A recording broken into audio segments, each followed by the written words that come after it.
Dear students, I hope you will be fine at your home. This is another session for class 7 subject mathematics. Students, जो previous sessions हैं उसमें मैंने आपको chapter first that is integer, उसके जो methods हैं and उसकी जो प्रॉपर्टीज़ हैं और जो इंटीजर्स के टाइप्स हैं, पॉजिटिव एंड नेगेटिव इंटीजर्स, और किस तरीके से उनको नंबर लाइन पर रिप्रेजेंट किया जाता है, और उनकी जो एडिशन, मल्टीप्लिकेशन, डिवीज़न की जो प्रॉपर्टीज़ हैं उसको मैंने आपको इल्यूस्ट्रेट किया था। स्टूडेंट्स, जो चैप्टर फर्स्ट के जो मेथड्स हैं, कंसेप्ट एंड जो प्रॉपर्टीज़ हैं वो आपकी कंप्लीट हो चुकी हैं। अब आपको क्या करना है स्टूडेंट्स, जो मैंने आपको कंसेप्ट, प्रॉपर्टीज़ आपको एक्सप्लेन किया उनको आपको क्वेश्चन पर अप्लाई करना है, और क्वेश्चन पर अप्लाई कर कर आपको देखना है कि जो मैंने आपको एक्सप्लेन किया है वो सही है या रॉन्ग है। ओके, अगर आपका क्वेश्चन सॉल्व होता है, क्वेश्चन पर इजीली एप्लीकेबल होता है और आपके आंसर सॉल्व हो जाते हैं, दैट्स मीन्स आपकी कमांड इंक्रीज हो जाएगी। स्टूडेंट्स, आपको पार्ट 1 माई ऑब्जर्विंग मैथ, ये आपकी वर्कशीट बुक नोटबुक है मैथ के लिए, मैथ पार्ट फर्स्ट के लिए। तो आपको फर्स्ट ऑफ ऑल इसको ओपन करना है। ओपन करके आप देखेंगे students chapter first that is integer. आपको इंटीजर लिखा हुआ है और इस तरीके से आपको है ना, यहाँ मैंने ब्रैकेट में जितनी भी प्रॉपर्टीज़ हैं उनको क्या किया है, इंसर्ट किया है स्टूडेंट। इस तरीके से ही आपको इस वर्कशीट बुक को फिलअप करना है। ओके, और प्रॉपर्टीज़ को ध्यान में रखते हुए, जिस तरीके से मैंने आपको फर्स्टली जब सेशंस में मैंने आपको बताया addition and subtraction of integers की जो प्रॉपर्टीज़ होती हैं एडिशन के केस में इंटीजर को ऐड करते हैं तो इंटीजर ही मिलेगा। ऐसे मैंने इस एडिशन और सब्ट्रैक्शन के केस में कम्यूलेटिव प्रॉपर्टीज़ को आपको एक्सप्लेन किया था। तो उसकी जो मेन प्रॉपर्टी है कि आप दो इंटीजर है उनकी पोजीशन चेंज कर देते हैं एडिशन के केस में तो इक्वल्स टू रहता है। अगर आप दो इंटीजर उसको सब्ट्रैक्ट करते हैं और उसकी पोजीशन चेंज कर देते हैं तो आपका नॉट इक्वल्स टू आता है LHS and RHS part. That's means subtraction के केस में ये वैलिड नहीं होती है इंटीजर के लिए। ओके, और एडिशन के केस में वैलिड होती है कम्यूटेटिव प्रॉपर्टी। स्टूडेंट्स, ये जो closure, commutative, associative and additive inverse, इनको मैं आपको एक्सप्लेन कर चुका हूं। अभी यहाँ जो फिलअप था आपका, इस फिलअप में बस आपको क्या करना है, जो ब्लैंक एरिया है इस तरीके से, जिस तरीके से मैंने प्रॉपर्टीज को रिटर्न किया है आपको प्रॉपर्टीज को रिटर्न करना है और ब्लॉक में इंसर्ट करना है। ओके, ताकि आपको क्या रहे, माइंड में रिमेंबर रहे, आप इन प्रॉपर्टीज को माइंड में रखें। आपको पता हो कि सब्ट्रैक्शन का जो केस होता है उसमें कम्यूटेटिव प्रॉपर्टी इंटीजर के लिए एप्लीकेबल नहीं होती। ओके स्टूडेंट्स, इस तरीके से ही जो डिवीजन ऑफ इंटीजर है उसमें जो क्लोजर प्रॉपर्टी है उसका जो ऑथेंटिक प्रॉपर्टीज है जिसको मैंने वहां पर ब्लॉक में इंसर्ट किया था, आपको यहां पर रिटर्न करना है। कम्यूटेटिव प्रॉपर्टी के लिए रिटर्न करना है associative property and division bye 0। Okay students, clear हुआ आपको किस तरीके से इसको फिलअप करना है वर्कशीट को। सेकंड स्टूडेंट्स, अब आप देखेंगे question number first, subtract the following. Students, आपको फर्स्ट क्वेश्चन दिया हुआ 62 माइनस 21, दैट इज माइनस क्या हो जाएगा आपका, प्लस हो जाएगा। 62 प्लस 21, आंसर क्या हो जाएगा आपका 83। इस तरीके से आपको क्वेश्चंस को सॉल्व करना है। यहाँ पर मैंने आपको पूरे क्वेश्चन सॉल्यूशन बता रखे हैं कि किस तरीके से आपको सॉल्व करना है प्रॉपर वे में। ओके, मैंने यहाँ पर पेंसिल का यूज़ किया है क्वेश्चंस को सॉल्व करने के लिए। आप पेन से सॉल्व कर सकते हैं स्टूडेंट। ओके, बस आपको नीट एंड क्लीन रखना है इसको। ओके, ऐसा नहीं है कि इसमें बहुत ज़्यादा कटिंग करें और इसको मतलब बिल्कुल बेकार कर दें। इसमें नीट एंड क्लीन वर्क करना है आपको। पहले रफ पर प्रैक्टिस बनाकर उसको यहाँ इस तरीके से ब्लॉक में राइट डाउन करना है। ओके स्टूडेंट्स, सेम क्वेश्चन से सब्ट्रैक्ट करना है। यहाँ पर आपको find the product find out करना है। आप देखें यहाँ क्वेश्चन से बी क्वेश्चन को मैं थोड़ा एक्सप्लेन करता हूँ। -7 multiply by -34 equals to 0। That's means मैंने सबसे पहले क्या किया है, 7 को 34 से मल्टीप्लाई किया है। First of all sign multiply होंगे तो माइनस प्लस हो जाएगा, प्लस 238 और मल्टीप्लाई बाय 0 से किसी भी नंबर को मल्टीप्लाई करते हैं तो आपका आंसर क्या आता है स्टूडेंट्स, 0 आता है। इस तरीके से जो रिमेनिंग क्वेश्चंस हैं मैंने उनको सॉल्व किया है स्टूडेंट्स, आप इनको देखें और इसी वे में आपको जो नेक्स्ट क्वेश्चंस हैं, आगे जो क्वेश्चंस मिलेंगे उनको आपको सॉल्व करना होगा। ओके स्टूडेंट्स, क्वेश्चन नंबर 4 में using the property of integer find the value of following. ये स्टूडेंट्स मैंने प्रॉपर्टीज़ को यूज़ में लेते हुए इनको सॉल्व किया है। मल्टीप्लिकेशन है, सिंपली मल्टीप्लाई कर दिया है मैंने, ताकि आपको क्या हो, आपको पता रहे कि मल्टीप्लिकेशन क्या है, और फिर इसके बाद LHS माइनस और प्लस जो साइन है, माइनस प्लस साइन जब मल्टीप्लाई होंगे तो फाइनल साइन आपका माइनस होगा। आपको साइन रूल मैंने एक्सप्लेन किया था। ओके, उस तरीके साइन का यूज़ करते हुए आपको साइन किस जगह पर, साइन को अगर मल्टीप्लाई करना है तो फाइनल साइन कौन सा आएगा नंबर में, जिस तरीके से आप देखें क्वेश्चन नंबर बी में -4 multiply by -16 multiply by -25 multiply by 4। अब इन सभी को मल्टीप्लाई करना है तो मैंने एक टुकड़ों में मल्टीप्लाई किया। फर्स्ट ऑफ ऑल मैंने -4 को -16 से मल्टीप्लाई किया, मेरे पास क्या हुआ, रिजल्ट आया 64। अब आप बोलेंगे प्लस का कैसे आया सर, क्योंकि माइनस माइनस जब सब्ट्रैक्ट होता है तो आंसर आपका प्लस का आता है। मल्टीप्लाई बाय 25 4 सा कितना होगा 100, तो 100 में साइन कौन सा है स्टूडेंट्स, माइनस आएगा। बिकॉज क्यों, क्योंकि -25 और प्लस का 4 मल्टीप्लाई हुआ है, दैट इज -100। और फाइनली जब मल्टीप्लाई करेंगे तो आपका -6400 आपका आंसर हो जाएगा। ओके स्टूडेंट, इस तरीके से आपको सॉल्यूट करने। Next is students question number 5, fill in the blanks. आपको ब्लैंक्स को फिल करना है। अब ब्लैंक्स को फिल करने के लिए आपके माइंड में क्या रखना है, आपको माइंड में रखना है कि LHS part and RHS part का जो आंसर है वो आपका सेम आना चाहिए। जैसे आप देखें फर्स्ट क्वेश्चन में 475 प्लस ब्रैकेट में बिग ब्रैकेट फिर स्मॉल ब्रैकेट में -65 प्लस स्मॉल ब्रैकेट में -461 इक्वल्स टू आपको इस तरीके से दिया हुआ है। अब आपको क्या करना है, LHS पार्ट को सॉल्व करना और LHS पार्ट का जो आंसर आए ना उस तरीके से आपको माइंड में रखना है कि यहाँ पर जो ब्लैंक दिया हुआ यहाँ क्या नंबर आए, कौन सा नंबर इंसर्ट करें ताकि LHS और RHS पार्ट क्या हो जाए, इक्वल्स टू हो जाए। ओके स्टूडेंट्स, मैंने यहाँ पर -65 इंसर्ट किया है बिकॉज मैंने सॉल्व किया LHS पार्ट को और आंसर कितना आया मेरा -51 आया। तो मैंने इस तरीके से यहाँ देखा कि यहाँ पर कौन सा डिजिट मिस है, 65 ही मिस है। लेकिन 65 प्लस का लेंगे या माइनस का लेंगे वो डिपेंड करता है। जब मैंने इसको RHS पार्ट को सॉल्व किया तो मेरे पास आंसर आ गया। जब मैंने प्लस लिया था तो मेरे पास प्लस का 51 आ रहा था, तो मैंने बोला नहीं आंसर तो क्या आना चाहिए, माइनस का 51 आना चाहिए। दैट इज मैंने -65 पुट करके होल इक्वेशंस जो है ये 475 प्लस ब्रैकेट -65 प्लस और ब्रैकेट -461 इसको पूरा जो RHS पार्ट है इसको सॉल्व किया ना तो फाइनल आंसर मेरे पास -51 आया। दैट इज मेरे को कंफर्म हो गया कि LHS और RHS पार्ट सही राइट आया है, सेम इक्वल आया। दैट्स मीन्स यहाँ इंसर्ट क्या होगा, ब्लैंक की जगह -65। इस तरीके से स्टूडेंट्स जो रिमेनिंग क्वेश्चंस हैं आप देखें, मैंने कुछ क्वेश्चंस को सॉल्व किया हुआ है, उस तरीके से आपको रिमेनिंग क्वेश्चंस को सॉल्व करना है स्टूडेंट्स। अब क्वेश्चन नंबर 6 देखें स्टूडेंट।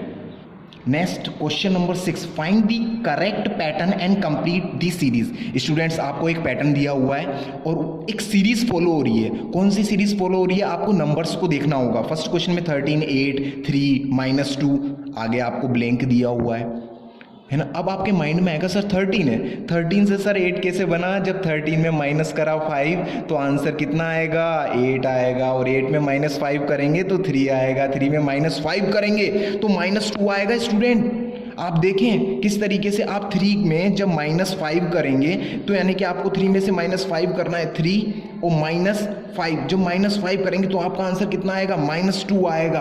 और -2 किस तरीके से आएगा, आप देखें 3 -5 तो दैट्स मीन्स आपको पता है माइनस होना है तो 2 हो गया। अब आप बोलेंगे सर साइन तो सर माइनस का आएगा क्योंकि बिगर डिजिट 5 है, उसके फ्रंट में माइनस साइन इंसर्ट हुआ है तो -2 आए। इस तरीके से -2 में जब आप -5 यानी -2 में से भी -5 करेंगे that is means -2 -5 that is answer क्या होगा फाइनली, माइनस माइनस क्या होता है प्लस हो जाएगा, तो प्लस का आपका क्या आएगा, प्लस का 7 आएगा या माइनस का 7 आएगा। स्टूडेंट्स ऑपरेशन तो प्लस परफॉर्म होगा और साइन किसका आएगा, माइनस का, क्योंकि बिगर डिजिट 5 है और उसके फ्रंट में माइनस साइन है, that is -7 same as it is -7 -5 तो इक्वल्स टू क्या हो जाएगा -12। ओके स्टूडेंट्स, इस तरीके से आपको बी एंड सी जो क्वेश्चंस हैं मैंने सॉल्व किया हुआ है। जैसे बी क्वेश्चंस में 88 है 68 बनाए तो 88 -20 68 68 -20 48 48 -20 इक्वल्स टू 28 28 -20 इक्वल्स टू 8।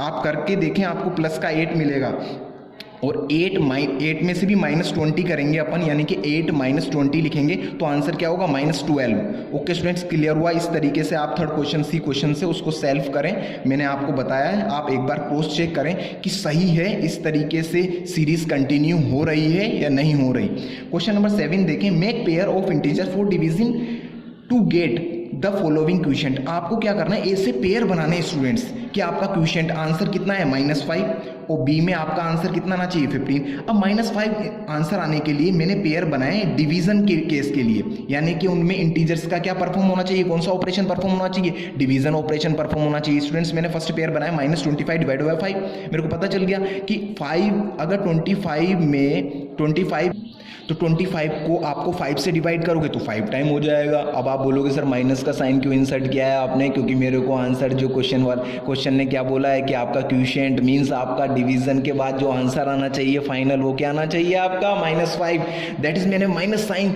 25 के फ्रंट में इंसर्ट किया तो मेरे को आंसर भी -5 है। सेम एज इट इज मैंने एक और पेयर लिया है students 75 divided by -15।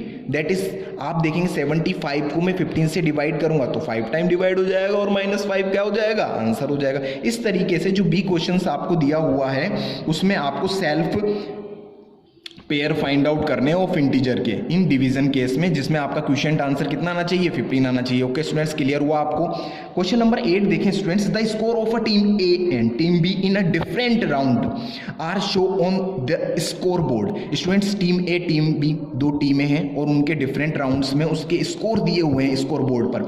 Look the given score board and answer the following question. आपको स्कोर बोर्ड दिया हुआ, राउंड दिए हुए हैं, first round, second round, third round, team A के काउंट दिए हुए हैं, कितने पॉइंट लिए, टीम बी में कितने पॉइंट आए। अब आपको क्या पूछ रहे हैं, इस स्कोर बोर्ड से ही क्वेश्चन राइज करेगा। तो क्वेश्चन कौन सा है, क्वेश्चन राइज किया हुआ है, एक क्वेश्चन है find out the total point scored by the team A in the first and second round. यानी टीम ए के द्वारा फर्स्ट राउंड और सेकंड राउंड में कितने पॉइंट गेन किए गए, यानी कि उसने कितना स्कोर आया उसका टोटल स्कोर। तो आप क्या करोगे, फर्स्ट राउंड और जो सेकंड राउंड है इसके पॉइंट को प्लस कर दोगे। किस तरीके से, 50 प्लस और ब्रैकेट में -11 को ब्रैकेट में क्यों रखा है सर, आप ये बताओ। मैंने क्या बोला था स्टूडेंट्स, जो माइनस होता है वो साइन चेंज करता है और आपको प्लस करना है, तो प्लस और माइनस जब मल्टीप्लाई होंगे, क्योंकि ब्रैकेट का मीन्स मल्टीप्लाई होता है, तो फाइनल साइन आपका माइनस आएगा। 50 - 11 इक्वल्स टू कितना हो जाएगा आपका 39 और 39 आपका आंसर होगा। सेकंड क्वेश्चन में पूछा which team score the maximum, कौन सी टीम के स्कोर सबसे ज्यादा है। तो आपको क्या करना है, टीम ए का स्कोर ऐड करना है, टीम बी का स्कोर ऐड करना है और ऐड करके देखना है कि कौन सी टीम का स्कोर क्या होता है, ज्यादा होता है। स्टूडेंट्स मैंने टीम ए का स्कोर यहाँ ऐड करके शो किया है। इस तरीके से ऐड करें आप, क्योंकि साइन को जो है ना माइनस साइन में होगा उसको ब्रैकेट में रखना पड़ेगा। टीम ए का देखो स्कोर फर्स्ट क्या है, फर्स्ट राउंड में 50 है, सेकंड राउंड में -11 और थर्ड राउंड में -12 है। तो मैंने इसको किस तरीके से ऐड किया है, 50 प्लस ब्रैकेट -11 प्लस ब्रैकेट -12। अब मैंने सॉल्व किया है इसको, plus minus equals to minus, और हेयर यहाँ पर देखें आप, यहाँ पर प्लस जब माइनस से मल्टीप्लाई होगा तो माइनस साइन आएगा। अब इस तरीके से मैंने सॉल्व कर लिया, -11 और -12 इनको मैं क्या करूँगा, minus minus that's means plus हो जाएगा। और साइन किसका आएगा, माइनस का, क्योंकि बिगर डिजिट जो 12 है उसके फ्रंट में साइन किसका है, माइनस का। तो ये हो जाएगा आपका 23 माइनस और 50 -23 दैट इज इक्वल्स टू 27, और 27 आपका फाइनल स्कोर हो जाएगा टीम ए का। इस तरीके से आपको टीम बी का स्कोर फाइंड आउट करना है स्टूडेंट। जो इसके राउंड है फर्स्ट, सेकंड और थर्ड राउंड, इनको आपको ऐड करना है स्कोर को। टोटल स्कोर देखकर आपको सेकंड क्वेश्चन का आंसर फिलअप में आपको रिटर्न करना है कि इसमें मैक्सिमम जो स्कोर है वो टीम ए का है या बी का है। Okay students, question number 9।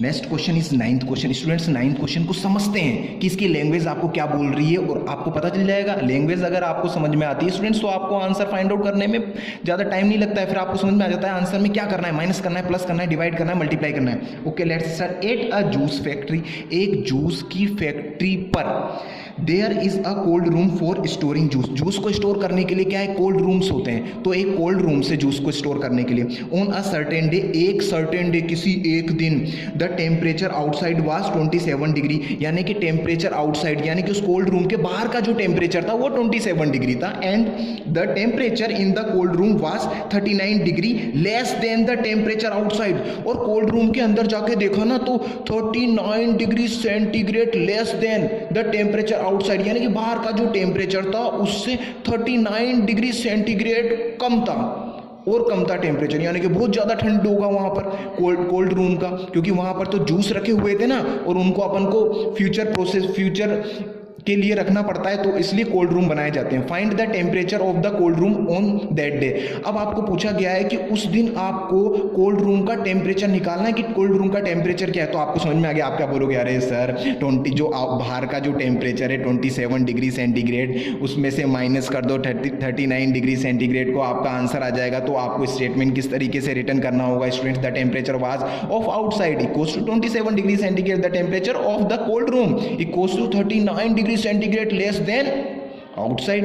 Less than means क्या होता है स्टूडेंट्स, यानी कि कम होना, यानी कि माइनस करना होगा आपको। That is 27 degree centigrade minus 39 degree centigrade, that is आपका आंसर कितना हो जाएगा, 12 डिग्री सेंटीग्रेड। अब आप बोलोगे सर माइनस तो कर दिया, लेकिन आपने माइनस साइन इंसर्ट किया है, क्योंकि बिगड़ जो डिजिट है 39 डिग्री यानी कि 39 डिजिट, उसके फ्रंट में माइनस साइन है, that is minus 12 degree centigrade. यानी कि जो कोल्ड रूम है जिसमें जूस रखे गए हैं उनका टेम्परेचर कितना है, माइनस 12 डिग्री सेंटीग्रेड, यानी कि बहुत ज़्यादा ठंडा है। ओके स्टूडेंट्स, क्लियर हुआ आपको क्वेश्चन।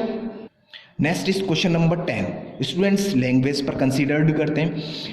सनी नाम का एक लड़का है, पार्टिसिपेटेड यानी कि वो पार्टिसिपेट करता है, किसी कंपटीशन होगा उसमें पार्टिसिपेट करेगा, इन अ शूटिंग इवेंट, शूटिंग की जो प्रतियोगिता होती है उसमें, and scored 16 -6 12 and -5 point in the 4 different rounds. यानी कि 4 राउंड होते हैं शूटिंग के। ओके, उसमें हर राउंड में उसके कितने पॉइंट आते हैं, उसके फर्स्ट राउंड में 16, सेकेंड राउंड में -6 और थर्ड राउंड में 12 एंड फोर्थ राउंड में -5 पॉइंट। ये क्या करता है, वो ऑक्यूपाई करता है इतने पॉइंट को राउंड्स में, 4 राउंड्स में। टू क्वालिफाई द इवेंट, अब बताया गया है कि इस इवेंट को क्वालिफाई करने के लिए it was necessary to have a minimum of 30 points.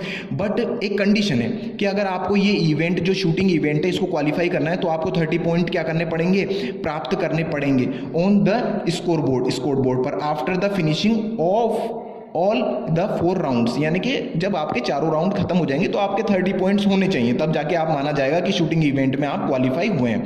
तो आपको फर्स्ट क्वेश्चन पूछा गया है इस लैंग्वेज से। क्वेश्चन पूछा है the total points scored by the Sunny के द्वारा टोटल पॉइंट कितने प्राप्त किए गए हैं, टोटल स्कोर बोर्ड पर कितने पॉइंट। तो आपको पता है सर उसने 4 राउंड खेले और 4 राउंड में उसके फर्स्ट राउंड में 16 है, सेकेंड राउंड में -6 है और थर्ड राउंड में 12 है और फोर्थ राउंड में -5 है। आपने क्या कर दिया सर, इनको ऐड कर दिया और टोटल आंसर आपका 17 आया। स्टूडेंट्स कैसे आया 17, आप देखें प्लस माइनस, आपका साइन कितना हो जाएगा माइनस, यहाँ तो plus same as it is रहेगा, प्लस और माइनस, यहाँ साइन माइनस हो जाएगा। तो मैंने क्या करा स्टूडेंट्स, आपको इसको सॉल्व किया। फर्स्ट ऑफ ऑल कैसे सॉल्व किया, प्लस का जो 16 है और प्लस का 12 है इनको मैंने प्लस कर लिया, 16 और 12 कितना हो जाएगा 28 और 6 और -5, ये क्या है माइनस और माइनस, दैट मीन्स प्लस होगा। तो आप मैंने क्या करा 6 और 5 को 11 लिख दिया स्टूडेंट, और साइन किसका कर दिया माइनस का, क्योंकि बिगर डिजिट के फ्रंट में माइनस का साइन इंसर्ट हो रहा है। तो 28 - 11 इक्वल्स टू 17 और 17 आपका क्या हो जाएगा आंसर किसका होगा, प्लस का, क्योंकि फाइनल जो 28 है बिगर डिजिट है और उसके फ्रंट में साइन प्लस का। Okay students clear. Question number जो बी है, weather he qualify in the event और नोट। अब पूछा गया है क्वेश्चन नंबर बी में कि बताओ सन्नी इवेंट में जो शूटिंग इवेंट है उसमें क्वालिफाई हो पाया है या नहीं हो पाया। तो स्टूडेंट्स इसका आंसर आप देंगे और आप उस स्टेटमेंट को यहाँ रिटर्न करेंगे। ओके, क्वेश्चन नंबर 11 है, मैं इसकी जो लैंग्वेज है इसको एक्सप्लेन करता हूँ। ये आपका HW वर्क है, आपको SW करना है इस वर्क को। स्टूडेंट्स लैंग्वेज देखें आप, a hiker is descending 144 metre every 8 hour. Hiker means क्या होते हैं स्टूडेंट्स, जो माउंटेन्स पर चढ़ते हैं, एक एलिवेशन। हाइकर उन्हें बोलते हैं, ऐसे यात्री होते हैं जो एक एलिवेशन यानी एक चढ़ाई नुमा जो जगह होती है ना वहाँ पर चढ़ाई करते हैं। अब वो बता रखा है इसमें कि 144 मीटर एवरी 8 आवर, यानी 8 घंटे में 144 मीटर वो क्या करता है, चढ़ाई करता है। What will be the change in elevation in 1 hour. पूछा गया है कि 1 आवर में उसके एलिवेशन में यानी कि उसकी ऊंचाई में कितना चेंज हुआ। Return as an integer representing the change, यानी जो चेंज हुआ है वो आपको क्या बताना है, एक इंटीजर की फॉर्मेट में बताना है। तो स्टूडेंट्स कुछ भी नहीं है, 1 के लिए आपको डिवाइड करना आपको पता है, तो आप ये निकाल लें कि 1 आवर में उसने कितना मीटर डिसेंडिंग, यानी डिसेंडिंग मीन्स क्या होता है, हाइकर क्या कर रहा है, ऊपर से चढ़ाई कर आ रहा है। यानी कि आप देखें ये मान लो कि एक पर्वत है, उस पर्वत पर हाइकर यात्री क्या कर रहा है, डिसेंडिंग का मतलब है उतर रहा है वहां से। तो उतरने का बता रखा है एक परफेक्ट क्राइटेरिया कि वो 8 आवर में 144 मीटर उतरता है। ओके, तो पूछा गया है क्वेश्चन में कि 1 आवर में बताओ कि 1 आवर में वो कितना उतर जाएगा, उसका एलिवेशन, उसकी ऊंचाई कितनी होगी। स्टूडेंट्स इसको आप करें। ओके, क्वेश्चन नंबर 12 है। क्वेश्चन नंबर 12 को अपन रीड आउट करते हैं।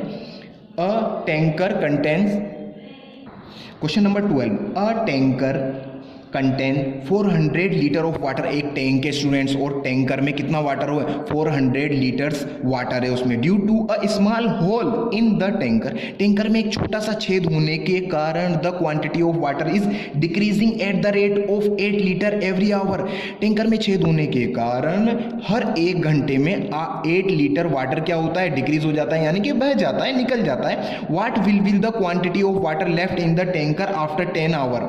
अब ये पूछा गया है स्टूडेंट की 10 आवर तक अगर वाटर लीकेज होता रहेगा उस टैंक में से, तो बताएं आप कितना क्वांटिटी ऑफ वाटर उस टैंकर में बचेगा। तो आपको समझ में आ गया सर, तो आप क्या करोगे, स्टेटमेंट की फॉर्मेट में लिखोगे, see here the quantity of water is decreasing in 1 hour equals to 8 litre. आपको पता है कि सर 1 आवर में तो 8 लीटर क्या होता है, जो वाटर होता है ना वो होल के थ्रू पास आउट हो जाता है और डिक्रीज हो जाती है क्वांटिटी ऑफ वाटर की। The quantity of water is decrease in 10 hour. अब आप स्टूडेंट्स, मैंने आपको बताया हुआ है कि 1 के लिए तो अपन डिवाइड करते हैं और मोर देन 1 के लिए अपन क्या करते हैं, मल्टीप्लाई। तो 1 की क्वांटिटी जब आपको दे रखी है तो आपको बताना है 10 आवर में कितना पानी बह गया। तो आप क्या करेंगे, जब 1 आवर में 8 लीटर बहा है, यानी कि 8 लीटर डिक्रीज हो चुका है, तो 10 आवर में क्या होगा, 8 से मल्टीप्लाई कर देंगे 10 को, दैट इज आपको पता चल जाएगा 80 लीटर वाटर क्या हो चुका है, डिक्रीज हो चुका है। तो आप बोलेंगे रिमेनिंग क्वांटिटी ऑफ टैंकर में कितना बचेगा। तो आप लिखेंगे स्टूडेंट्स, जो सेंटेंस है वो आप क्या करेंगे, क्वेश्चन के अकॉर्डिंग ही लिखेंगे। क्वेश्चन में लिखा हुआ है तो मैंने वहीं से ऑक्यूपाई किया है, तो आप उसी की लैंग्वेज को यूज करें। Quantity of a water left in the tanker, tanker में कितनी क्वांटिटी ऑफ वाटर का रिमेन रहा है। तो आप बोलेंगे टोटल तो सर 400 लीटर था और 80 तो पास आउट हो चुका है थ्रू अ होल, तो 400 litre minus 80 that is equals to 320 litre remaining. That is students clear हुआ आपको, ये बहुत सिंपल क्वेश्चन है। क्वेश्चन नंबर 13 देखें स्टूडेंट्स।